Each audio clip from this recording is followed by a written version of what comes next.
Civilization D, the empire at the center of the world.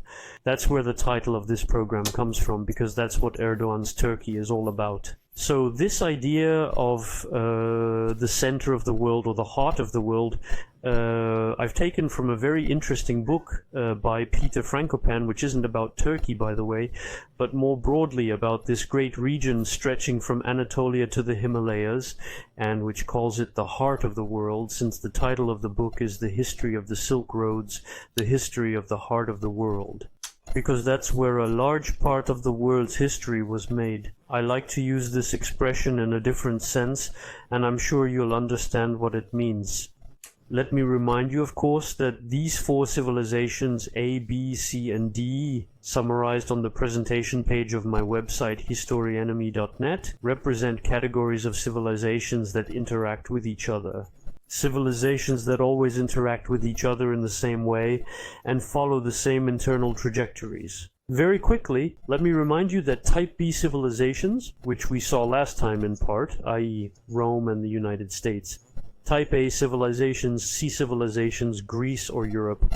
Civilization C, which is what we saw 2 programs ago, i.e. Islam and ancient Judaism. And Civilization D, which is what we're going to deal with today. And for that, I'm going to have to introduce you to what I call geographical reasoning, which falls within the scope of my work in theoretical history, since the fact is that there are these historical continuities I've just been talking about that enable us to talk about categories of civilizations, and they are based, these historical trajectories, also on geographical similarities. And so, to visualize this, I need to explain to you that these civilizations correspond to geographical types for structural reasons. So, last time we saw that what characterizes Civilization B is that it was born away from the hearts of traditional civilizations, A and D, and in a space that is protected in general, that is vast on the scale of the world at the time. Italy for Rome and the American territory for the United States, and that is strategically protected by 2 seas that enabled it to develop for a long time away, and thus to become a power big enough to then confront the major powers of its time. A civilization A appears in a geographical zone that allows and facilitates the emergence of multiple small state entities, or at least smaller than the very large empires. This is the case of the Greek cities and the European nation-states. And if you look maps, you'll understand this immediately. So let's take a look at these maps, and I'll simply introduce a concept that's not mine, but which is very interesting.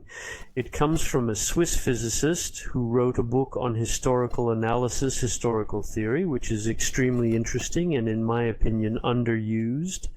I don't even remember the title of the book, you'll have to find it again. But if you search for David Kozendi, you'll easily find the name of his book. And in it, he develops the concept of articulated thalassography, i.e. the relationship between the surface of a continent and the length of its coasts. And what characterizes Greece or Europe, for example, is that they have a very long coastline for a relatively small surface area. If you take Asia, for example, or Africa, these are very large areas, but with very little coastline in relation to their surface area.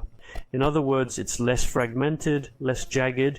This is extremely important because it means that sectors with very strong articulated thalassography have a much greater capacity to communicate with each other, because marine communication is much easier. In the Middle Ages, for example, certain towns on the east coast of England imported timber from Norway because it was cheaper to bring wood by ship from the Norwegian coast than to fetch it overland from the heart of England. And this is still true today. Most commercial traffic is by sea. I'll tell you more about that when I talk about China. But for example, the idea of building silk roads with trains that would eventually make it possible to do without maritime communications in the event of a conflict with the United States is absurd, because the volumes have absolutely nothing to do with each other, the capacity by train and by ship. So that's why civilizations are extremely dynamic, especially commercially, and that's what enables them to develop in the first place. is because they benefit from very strong articulated telexography. In fact, articulated telexography is linked to the ability to multiply small, stable state entities, because articulated telexography implies having many peninsulas, many divisions, which enable nations to have a territory that is relatively easy to obtain and then defend. If you take Spain, for example, if you take Italy, if you take England or Great Britain, which is an island altogether, then these are peninsulas, territories that are easy to defend and where power can easily be built up. Conversely, if you start looking at Eastern Europe, you'll find that borders have changed much more over the course of history, and that they were established much later, quite simply because there are few natural borders and large open spaces that are much more conducive to the formation of large empires and to battles between large empires and combat between large empires. And it's on this kind of terrain that what we call modern civilization develops. I'm going to show you all this with maps. First, let's look at where the ABCD civilizations were located in the ancient world. You can see them here. Guillaume has also shown us the modern world, so you can see the parallel immediately. You can see the symmetry between these two great cycles, the cycle of antiquity and the modern one, i.e. post-Roman Empire. So, as I said, civilization A is born in the most fragmented, torn, which is itself a peninsula, within which there are lots of little peninsulas, Greece on one side, Europe on the other, which on the scale of the Asian container is just one little jagged peninsula. You have civilization C, the equivalent of ancient Judaism or Islam, which appears further away, and in a much more, shall we say, coherent place. In general, it's a space that allowed a rapid invasion the first time around, and I refer you to the video I made on Islam to explain how it came about. Civilization B, Rome and the United States, which I've just mentioned, is remote and isolated, with large seas on either side to protect it. Civilization D appears in what I call the heart of the world. Why the heart of the world?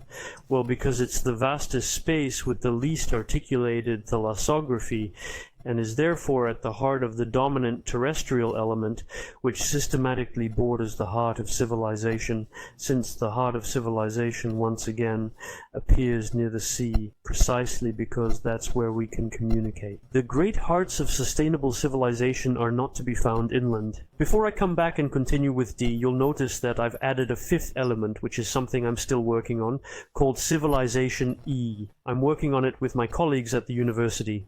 I'm working on it with a fellow I've been talking to for several years, who will recognize himself. And this Civilization E, it appears at the systematic junction of A and D, and it's something I'll tell you about it very quickly. I think we'll have to do a program on it, but it mainly appears on the bangs of A, i.e. it resembles Civilization A without being part of it, and it is for a long time in the orbit of Civilization D before becoming a power in its own right. So in the modern world, it's Russia, which was long dominated by the Mongols of the Golden Horde in particular, which was long caught up with the Turks, and which has a kinship with European civilization without really being one, since they're Orthodox, etc. They're Slavs, in short. And in the case of antiquity, it was the case of Macedonia, which had a somewhat similar trajectory. I think I already talked a little about Macedonia in the very first program on revanchist imperialists, but I'll come back to it anyway because it's important.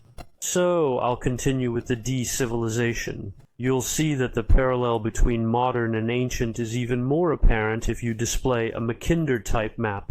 So could you display modern Mackinder for me, please, Guillaume?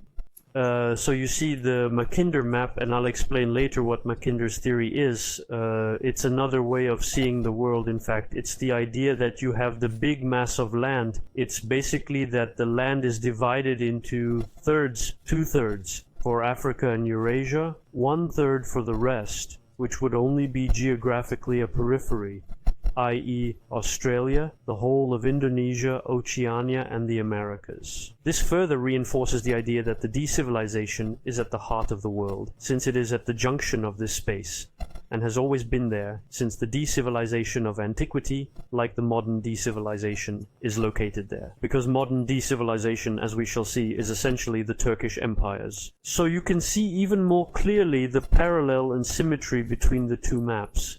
So you can see that every time D and C cross paths, it's because, as I said when we did the program on Islam, during part of the trajectory of civilization C, half of it was territorially dominated by civilization D. So in both cases it's the same thing. So in both cases it's the same for the Israelite kingdom of antiquity as it is for the Muslim world. I found one on the internet, and anyway, if you type Mackinder map on the internet, it's easy to find. Can you show it to me, Guillaume, please? So that's the Mackinder map, quite simply. So with this idea that there's the big central island with the crescent, the idea is that there are two crescents, the outer crescent, so the big islands, and a sort of inner crescent, or the crescent of the margins.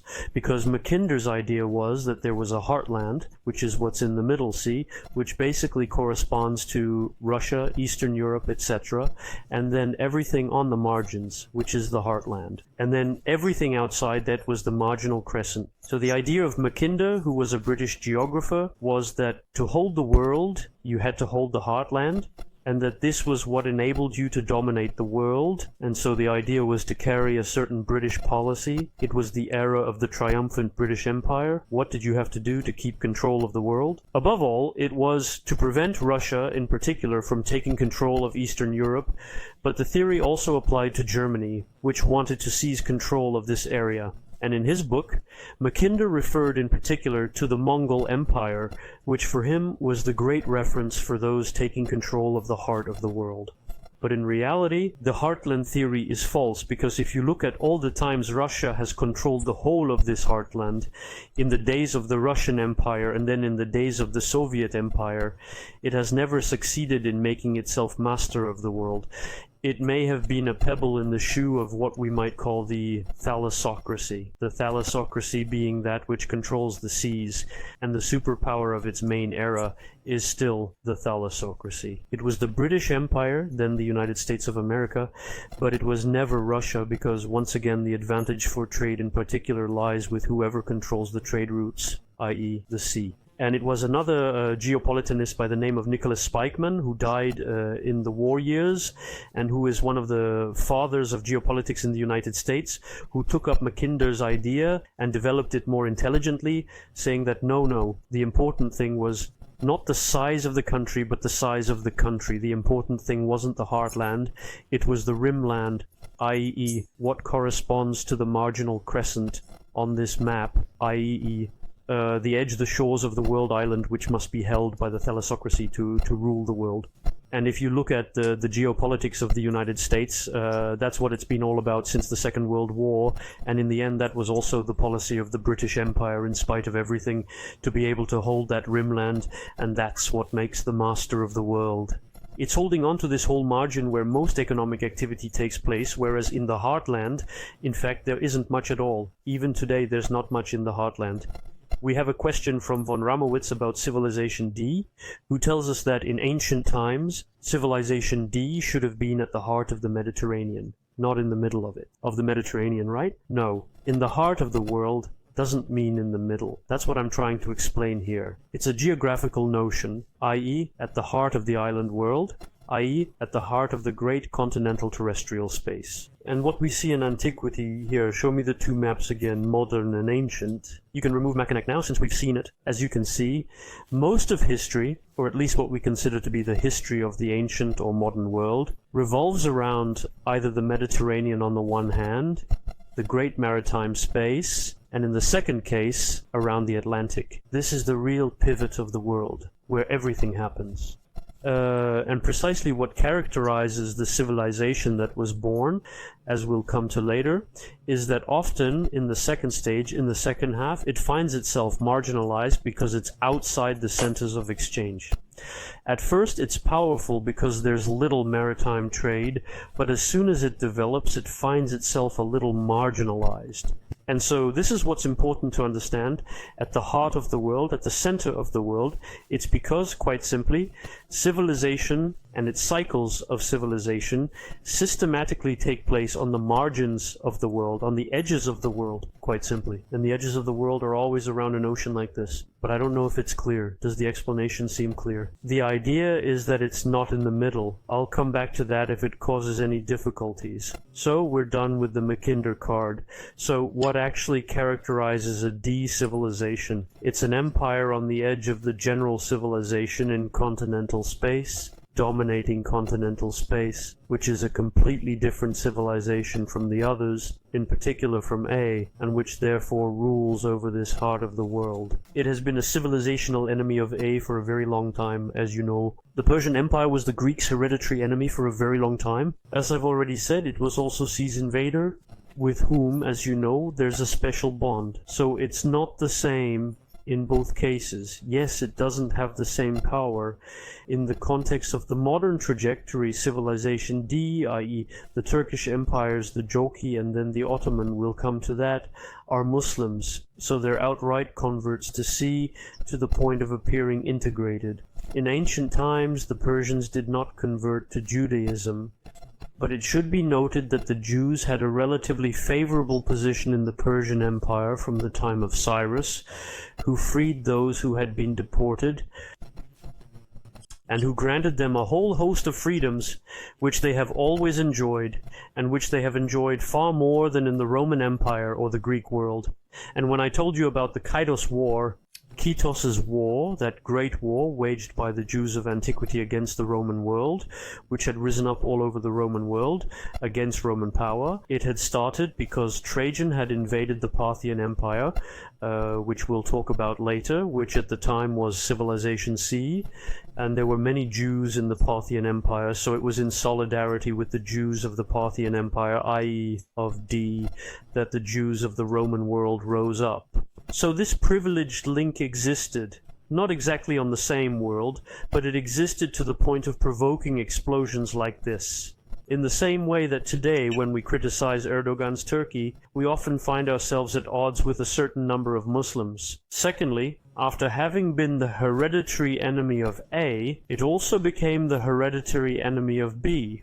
In other words, the Parthian and Sassanid empires were the hereditary enemies of Rome and fought for a very long time. Trajan conquered Mesopotamia and even took the capital of the Parthian Empire, but it wasn't enough to bring down the Parthian Empire.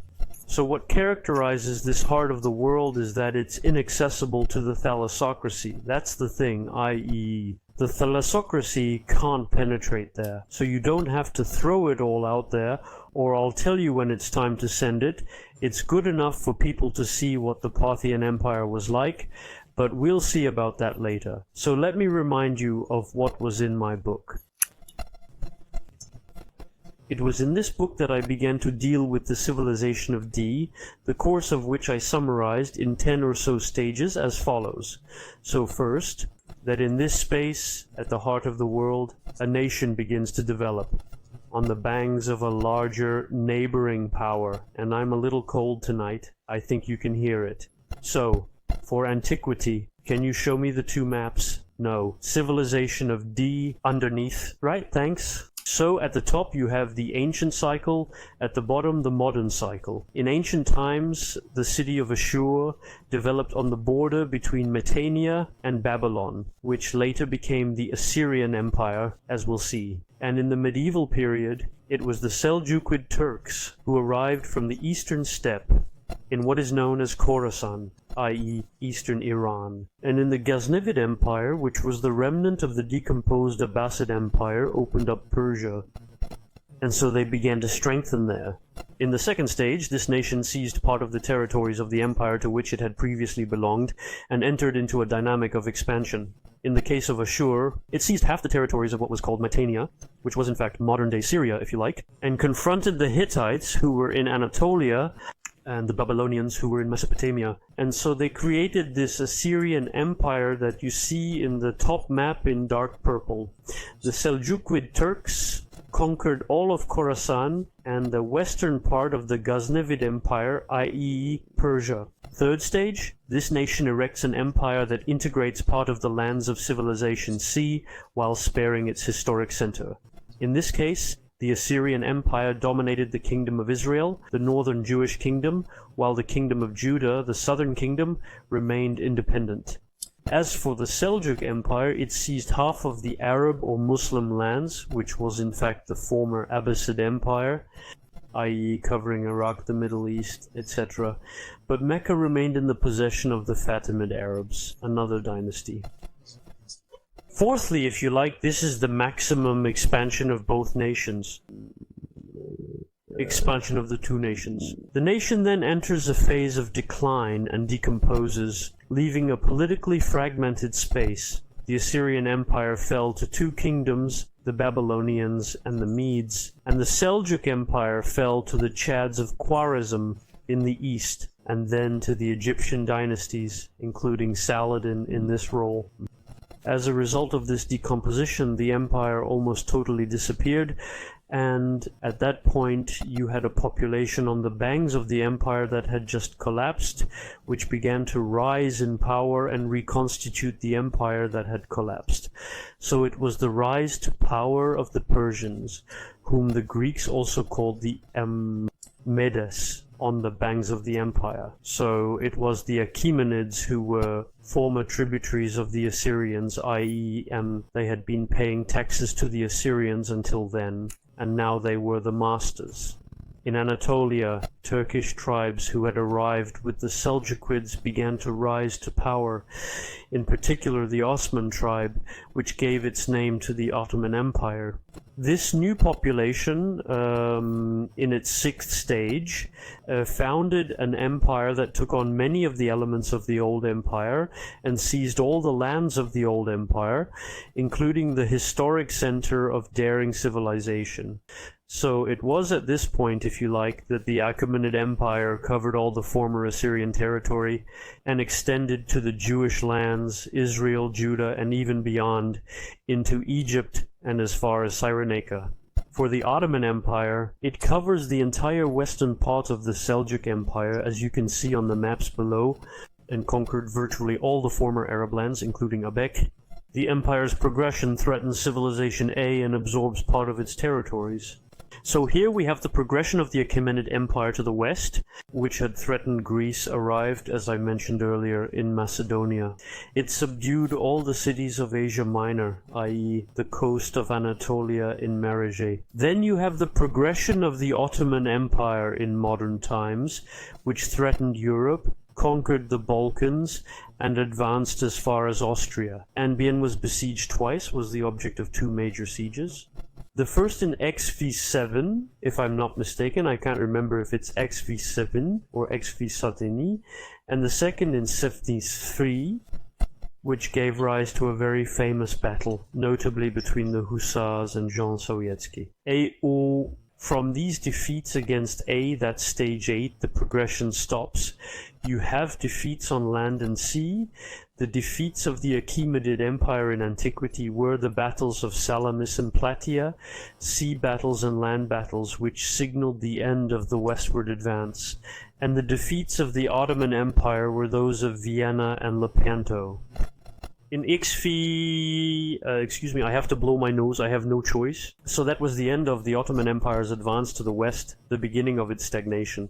My ninth stage was the retreat of the empire, the weakening of central power and the loss of important territories. This was the phase of the Achaemenids' retreat, when they first lost Egypt, which became independent in IV 4 BC, and then from the 37X BC onwards, there began to be revolts by the satraps, who were the local viceroys. With the Ottomans it was the same, a phase of weakening central power. In the 19th century they lost the Crimea, the Maghreb, the Balkans and Egypt, which were immediately colonized by the Europeans, who took over the empty space. This was also the case with the Greeks. In the 10th stage, when they collapsed in the face of civilization A, and the empire ended up being conquered by civilization A itself. It was Alexander the Great who led the Greeks to conquer. Of the entire Achaemenid Empire, which was taken and colonized by the Greeks, who then established the kingdoms of the Diadochi and in particular the Seleucid on the territory of Persia. And a collapse as far as the Ottoman Empire is concerned, a total collapse, starting with the First World War. By then, most of the empire had been conquered by Europe, colonized and placed under mandate. Syria and Iraq were lost, and the territories that had been held in Arabia until then. So, in my history of the century to come, I stopped there, because I thought that my case, which was written, it was published in 2015, but it was essentially written about 10 years ago, and I thought that Turkey was basically over and that, well, finished, let's say, as an independent power, that it had joined NATO, that it was a solid ally of the United States and the West, that it had no nationalist ambitions at the time, and that what happened later in antiquity, i.e. the rebirth of a Dice empire, was epiphenomenal and not part of the trajectory. That's what I thought. And I was wrong. I made a big mistake in that respect, because Turkey's return in the international game under Erdogan, particularly in recent years, and a comeback with elements that seem to show that it's here to stay, as we'll see in a moment, made me look at it in a different light. And so I went back to the civilization of the ancient Dice to see what we could learn from it, what we should expect from it. That's why Guillaume has shown you the map of the Parthe Empire, which appeared from the 3rd century BC onwards. The map on display shows this empire in the 16th century BC, and so it appeared on the ruins of the Seleucid Empire, which had been defeated by the Romans to the west, and marked the retreat of Greek domination and the return of a local ethnic group at the head of this great empire, since the Parthes were horsemen of the steppes.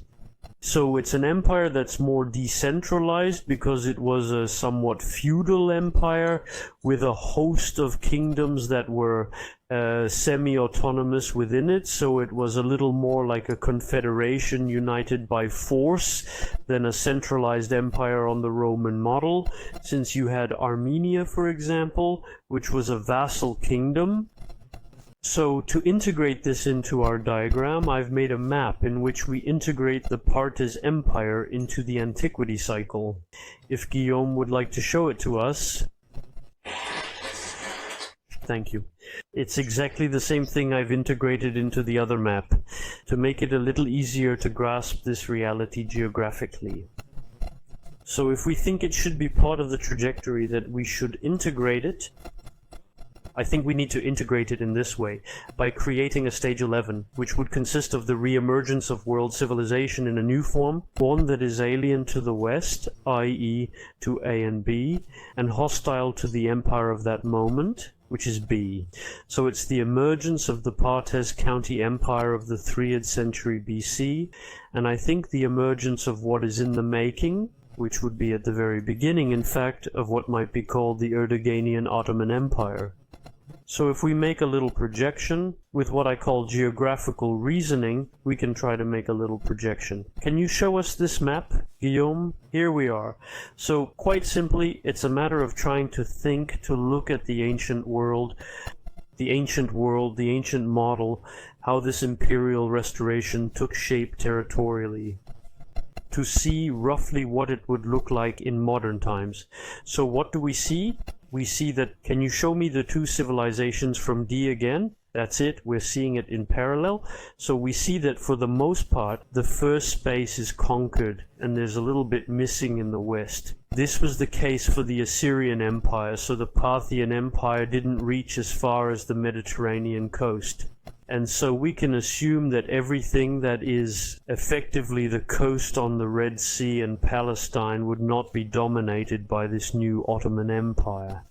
And perhaps, probably Lebanon and part of Syria would escape it too. to match. The whole of what was on the southern shore of the Mediterranean had not been taken over by the Parthes, since there was a thalassocratic power that was far too important, which held Rimland at the time, so it was inaccessible to this resurgence of D. From there we can assume that the entire southern Mediterranean coast, which was held by the Ottomans, could not be retaken. And to the east, the Parthe Empire hadn't gone back as far as the Achaemenid Empire. There's a slightly later empire, the Sassanid Empire, from the 12th century CE, which in fact went as far. So to try and keep to the same logic, I think we can estimate that the Turkish resurgence could reach what the Seljuk possessions had been, and in particular, we'll see why, it could have current justifications. It could be justified today, quite simply because this area remains a Turkish-speaking area with which Turkey has particularly close ties, but we'll see about that later. So I think it's in the construction of something like this. You see, we're going to stay on this basis down here, that the return of Turkey's aggressiveness, this Neo-Ottomanism, is inscribed